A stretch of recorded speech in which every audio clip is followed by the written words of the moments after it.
Сәлем жас физик, бүгін біз нағыз ұбт-да келген доппен ойнатып қызықты контекст талайтын боламыз. Видеоны көрместен бұрын паузаға қойып өзің шығарып көр, солай практика жасап ал. Ал біз талдауды бастаймыз.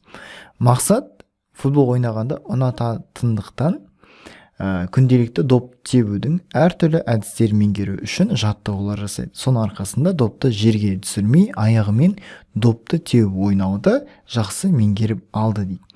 Мақсаттың қазіргі нәтижесі 1 минутта допты жерге түсірмей 100 рет қақпа қалай алады және оны біркелкі жасайды, яғни бір темпте жасайды деген сөз ғой. Енді сұрап отыр, допты қатарынан 2 рет қақпақлау арасындағы уақыт дейді. Яғни 2 рет тебу арасындағы уақыт қой. Енді бұл жерде 100 рет жасай алады, мұнда 1 минутта. Енді бұл жерден сонда как будто периодын сұрап отқан жағдай ғой сонда.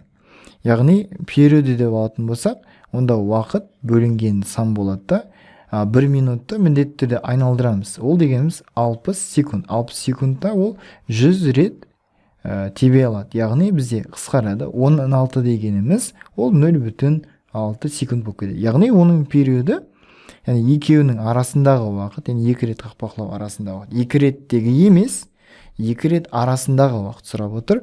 Ол 0,6 секунд болып кетеді екен. Осындай бір қызық талдау.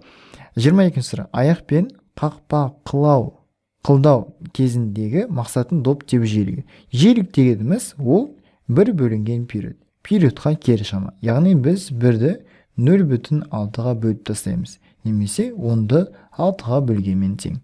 Онда 10-ды 6-ға бөлген кезде қалай енді? 1,1 шығады, 10-ды бөлу 6 десек, ол бірден береміз 6, 4, демек біз уже 42 дейсек, онда 7-ге жуықтайды ғосында. 1,7-ге жуықтап кетеді деген. Дұрыс па? 1,7 герц. Так, келесі, қақпақылдау кезіндегі мақсаттың допқа беретін жылдамдығы қанша дейді. Жалпы біз период дегеніміз, енді былай қарасақ, ол 0 біздің периодымыз бағана есепте, мына жерде 0,6 секунд болды. Осы 0,6 секундтың өзін талдайтын болсақ, ол деген не? Ол дегеніміз көтеріледі және түсетін уақыт жалпы сонда 0,6 секунд деңіз. Яғни ол көтерілетін уақыт 0,3 секунд көтеріледі, 0,3 секунд түседі. Біз осыны қолдансақ, 0,3 секунд түседі. 0,3 секунд түседі деген мәліметті қолдан кетсек. Онда V тең болады. G көбейтілген T емес пе? G-ді біз есептің берілгендегідей 10 метр секунд квадрат деп алатын болсақ, онда көбейтеміз 0,3-ке екен. Сонда бізде 3 метр секунд шығып кетеді екен. Келесі, мына 24 есепті бірден формулаға қойға болмайды. Yani GT деп 2 метр секунд десеңіздер, бірден қадаласыздар. Неге түсіндірейін? Ол жалпы 0,3 секунд көтереді. Жазып қойым, мінекей. Мысалына 0 секунд, 0,1 секунд, 0,2 секунд және 0,3 секунд. Секундтар жазып қойым. Енді оның 0 секундтағы жылдамдығы максимум болады. Ол бізде 3 метр секундта. Ал ең жоғары көтерілу биіктігінде оның жылдамдығы 0 болады. Енді арасын есептейтін болсақ, азаяды ғой жылдамдығы уақыт өткен сайын жоғары көтерілген кезде. Өйткені айтады бізде допты тепкен мезеттен допты тебеді, ол төмен болған кезде, дұрыс па? Сонда бұл жерде 3 метр секунд, мұнда 2 метр секунд, мұнда 1 метр секунд. Қарасаңыздар, сонда ол 0,2 секунд уақыт өткен кезде 1 метр секунд жылдамдыққа еді доп.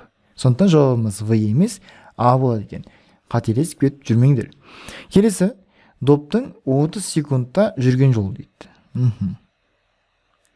Жалпы ол бағана берілгендегідей 1 минутта ол 100 рет төмен түсіріп жасай алады, яғни 100 рет тебе алады. Сонда 30 секундта ол 50 рет тебе алады ғой, 50 рет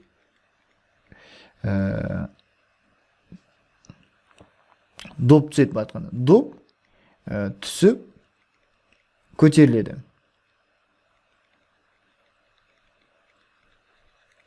Енді бұл жалпы түскен биіктігін табасы ашты. Ашты былайық табаса болады. Яғни V, T бөлінген G мен ақ. V-ді бөлінген 2 менен қойшы.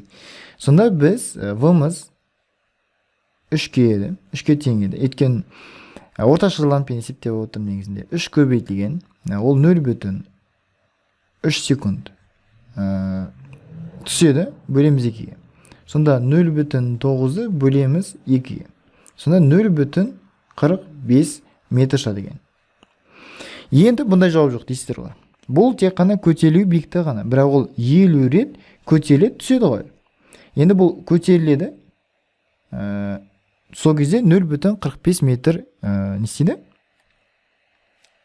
Міне, көтеріледі 0,45 метр болады, түседі қайтадан 0,45 метр. Сонда ол көтеріліп түскен кезде,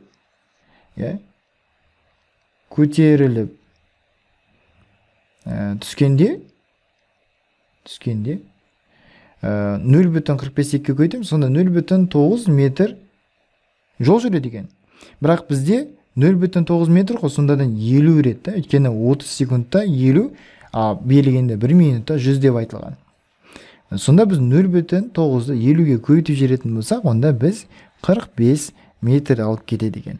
Міне жігіттер, қыздар, осындай бір қызық контекст талдау ұнады деген үміттемін. Талдау ұнаса, міндетті түрде лайк басып, достармен бөлісіп, және тіркелмеген болсаң, тіркеліп кет. Жақсы ма? Келесі талдауда кездескенше.